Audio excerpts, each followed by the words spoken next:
Okay, I thought I'd do a quick little tutorial on how I make my stuffing. When I make stuffing for a holiday, I start out with basically what would be croutons, hard coated bread seasoned. How I do this is I take my gluten-free bread recipe. I have two different types that I usually mix.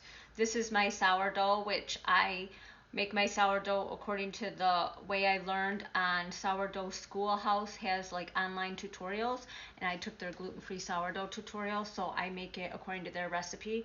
So I highly recommend that class. I don't get anything from saying that. I just learned so much and love their recipe. So anyways, that is this all chunked up. I just basically let the bread sit out to dry a bit after it's made, or if I have leftover bread that's not gone bad but getting dry, I will just cube it into cubes, lay it on a sheet tray, sprinkle it with a drizzle of olive oil, toss it to coat the olive oil, and then sprinkle it with salt, pepper, and poultry seasoning. And then I bake it at 350 till they're like nice and toasty and a little browned. And then I let them cool, and I just stick them in a Ziploc bag in the freezer till I'm ready to make my stuffing, or use them for breadcrumbs. You can crush them up for breadcrumbs, seasoned breadcrumbs, whatever.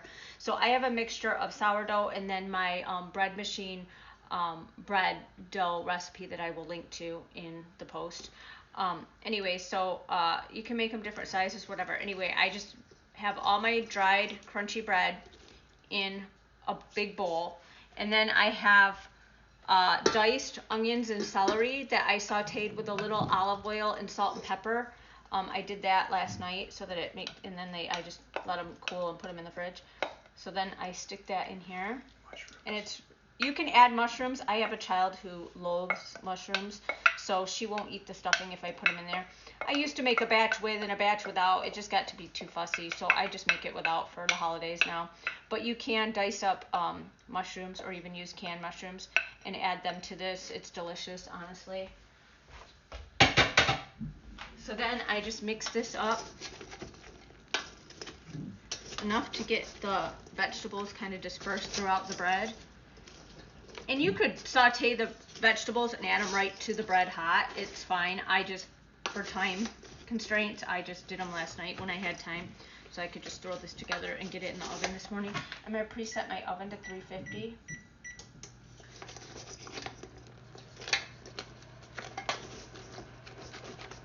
Alright, so it's not perfectly mixed up, but it's pretty good. It's hard to mix up when you have this much in the bowl, and I'm short.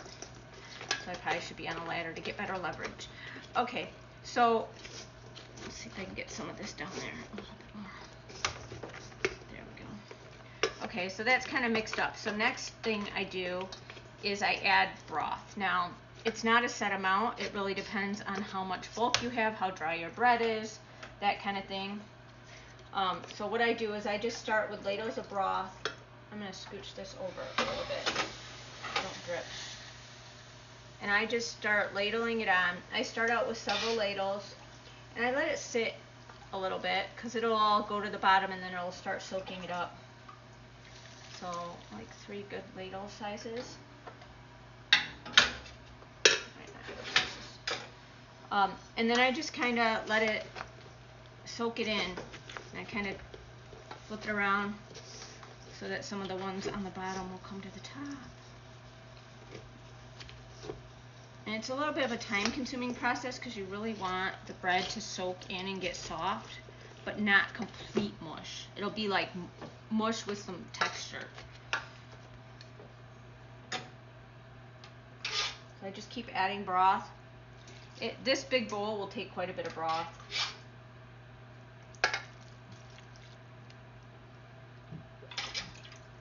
And this is one of those things you could just add it, walk away, do something else, come back, and then stir it and see where you're at.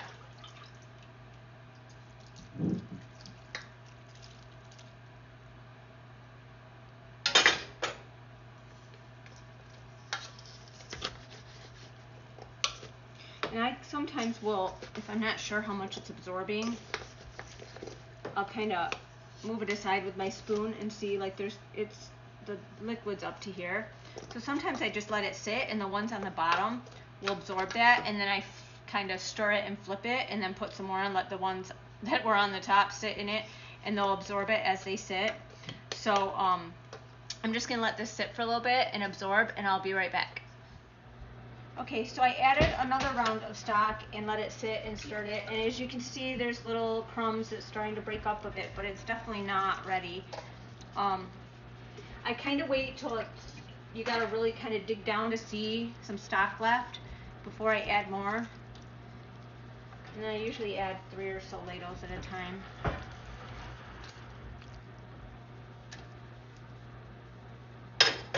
And then I just kind of let it soak for a minute and stir. Bring this stuff. See, there's quite a bit in there now, but it'll soak up. And as you can see, it's starting to break up the bread as you turn it. So that's kind of what you want.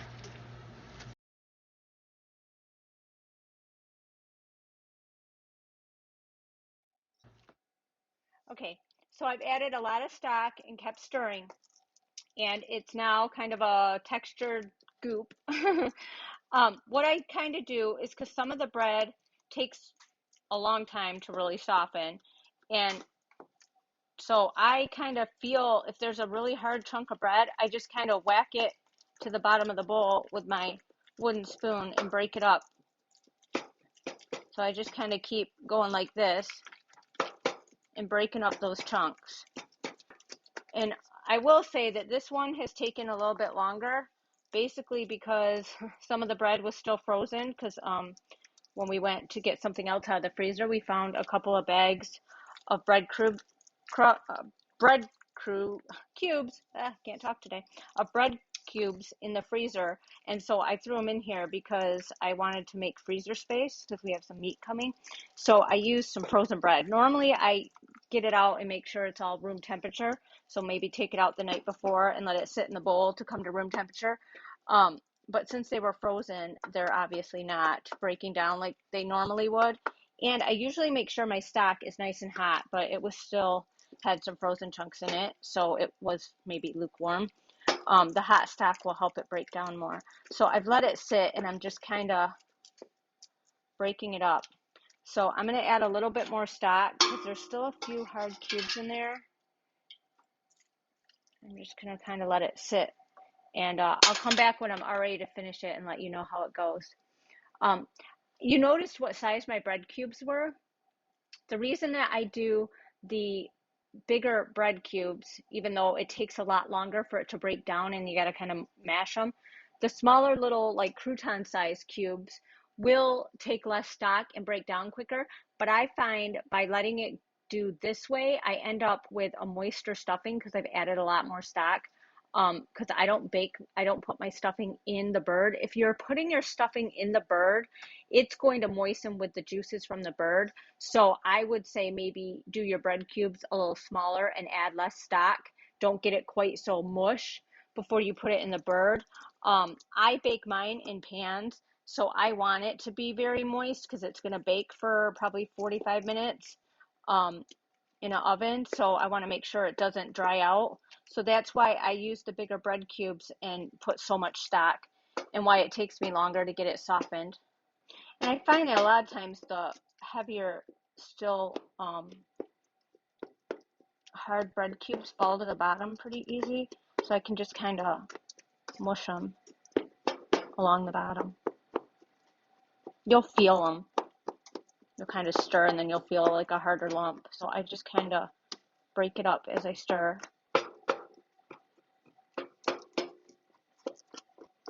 Gives you a good arm workout.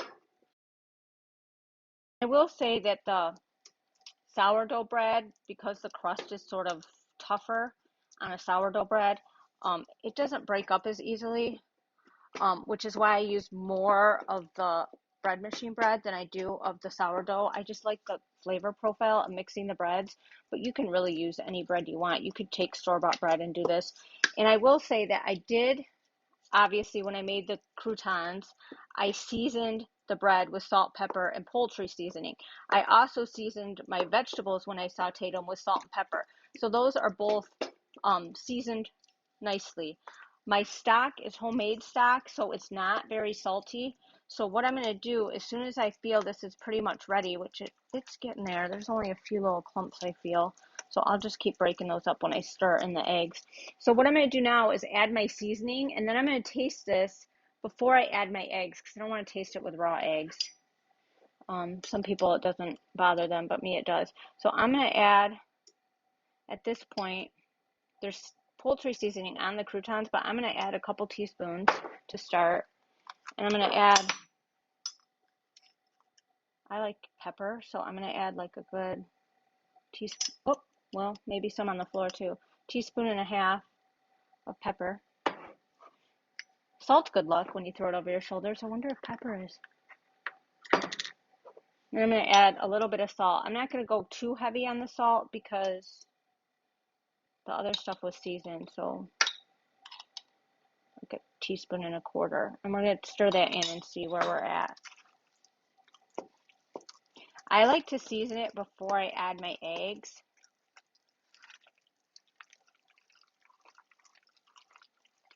Because once it's baked, you can't really fix it.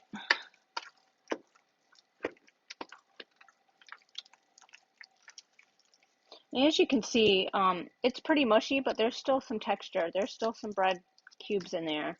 So you're still going to have a decent texture to your stuffing. You want to make sure the spices are all well mixed. I'm going to take a spoon and just taste a little bit and see if it needs more seasoning.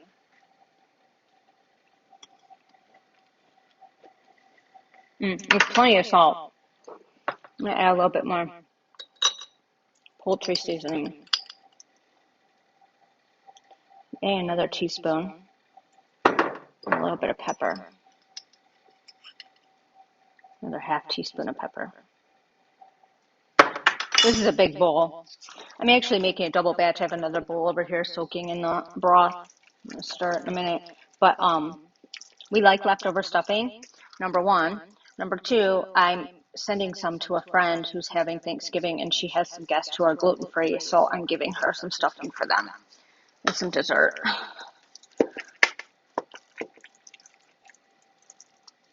Okay, we're going to grab a new spoon.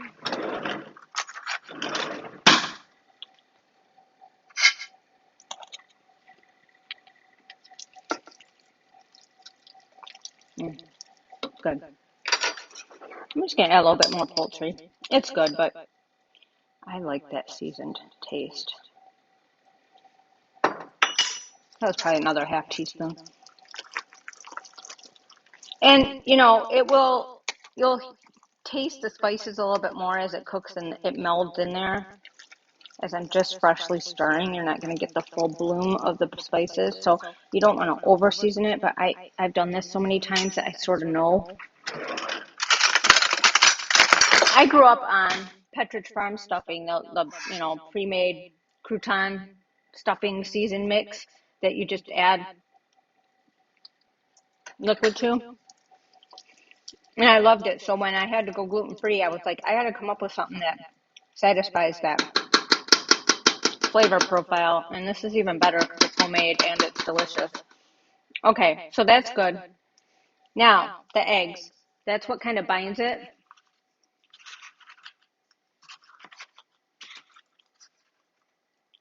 It's really kind of a guessing game because you don't want yours too firm, but you want it to set up. So for this huge bowl, I'm going to go with 4 eggs. I will kind of know when I stir it if I need more, just because I've done it so many times. I do 1 egg at a time because my eggs are farm eggs, and I'm always worried that one could be no good. So I always put it in a separate container and make sure the egg's good before. So I'm just going to lightly whip the egg and then pour it in. And I'll do next. If they're really small, you might need more. If they're super large, you might need less. There's no really set recipe. If you want a softer stuffing, put less eggs or put no eggs. But we like ours a little bit firmer. So the eggs help moisten it too, which is why I don't mind a few chunks of the bread, because as it cooks, it'll finish softening.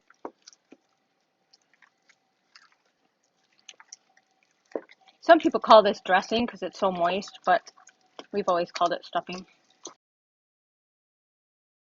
So you just want to get the eggs all mixed in there. Now, normally I serve my, like for Thanksgiving, I serve my meal earlier in the day. So I get up in the morning and put my turkey in right away. And then when my turkey's done and I take it out to rest, I pop in my stuffing to bake. But I'm doing things a little different this year because my son has to work. So we're eating later. So I'm going to cook my stuffing ahead, then cook the turkey, and then just warm up the stuffing.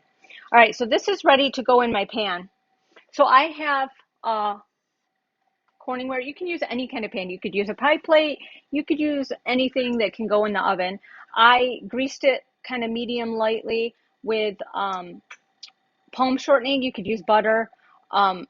Whatever, you could just use oil, honestly, to grease it. I just grease it because it helps, just gives it that little extra so it doesn't stick, because it is pretty moist in eggs. So it still tends to stick a bit, but this helps. So I'm going to just place this in the pan and smooth the top, and I'll be right back and show you how I finish it off. Okay, so we've got this all in our greased pan, and I kind of just took the back of the spoon and leveled it a little bit. And I'm just going to sprinkle it with a little bit of just regular paprika, just a little. It doesn't really give it flavor. It just makes it look pretty when it bakes. Not just gives it a little pop of color and kind of finishes it off. My aunt always did that. That's why I do it, I guess. Anyway, so now I'm just going to pop it in the oven. Um, since I'm going to be reheating this before we eat, after the turkey's cooked, I'm going to cook it a little bit less than normal. So I'm going to check it in half an hour. As long as it's brown, like lightly brown on top and set up, then I will pull it out, since when I reheat it, it will finish up. But normally I probably cook it like 45 minutes, maybe even to an hour. Um, so it's basically just checking it. I'll show you when it's all finished, how it looks and what the texture is. Okay, so I baked this for about 45 minutes, and you can see it's nice and firm. It's still quite hot, so I don't want to touch the pan, but you can see that it's nicely browned up on the top, and looks a little bit, it looks all set and um, nicely done. It's got a little bit of cracking, which is fine. It's dried out on the top, so it's cooked. So I'm just going to scoop a little out of this one. I'm going to serve this one for our meal. I'm going to serve some out of here. I don't want to touch the dish, it's hot. But as you can see, it's fully set and solid, but it's still very moist. And the top will be a little bit crispier. But as you can see, it's steaming hot. So this is, the beautiful texture. Perfect stuffing. It's a nice moist stuffing.